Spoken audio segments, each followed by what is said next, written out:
Paris, Paris outragé, Paris brisé, Paris martyrisé, mais Paris libéré, libéré par lui-même, libéré par son peuple avec le concours des armées de la France, avec l'appui et le concours de la France tout entière, c'est-à-dire de la France qui se bat, c'est-à-dire de la seule France, de la vraie France, de la France éternelle.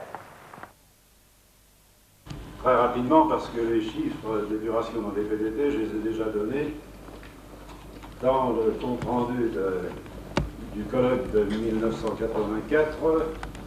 Allons-y, les références toujours, ça doit être à la page 60 et quelques. Hein? Page 61. Vous avez les chiffres minimes de ce qu'aurait pu être les durations dans les PDT. 0,8% du personnel qui a pu subir des tracasseries quelconques.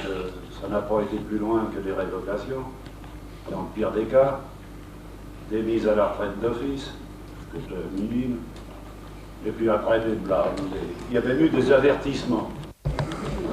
Ça veut dire, recommencez pas pour la prochaine fois. Et encore amnistie. Ouais. Alors, je trouve que de l'épuration, ou bien on n'en parle pas, ou bien on en parle mal. C'est l'un ou l'autre. Vous remarquerez, ou c'est le silence, ou bien c'est le dénigrement, c'est l'accusation, l'accusation aux résistants d'avoir fait preuve d'acharnement, d'avoir fait preuve de rancune, d'avoir essayé de régler des comptes, d'avoir... Comme toujours.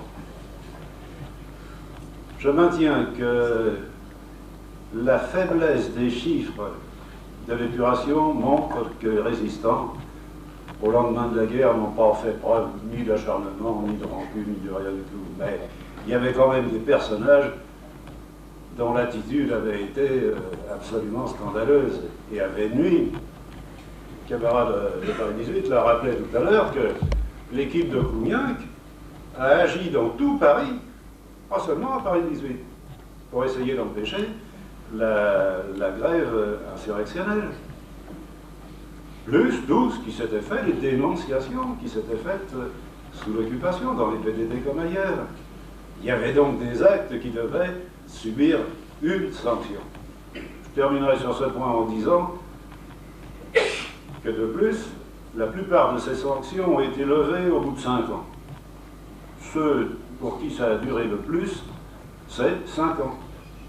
Et nous avons un document qui montre qu'au bout de 5 ans, les choses étaient bien passées. Ben, c'est le Conseil national, le Comité confédéral national de force ouvrière, du 9 juin 1949, qui demande la suppression des commissions d'épuration et la levée des sanctions qui avaient pu être décidées en son sein.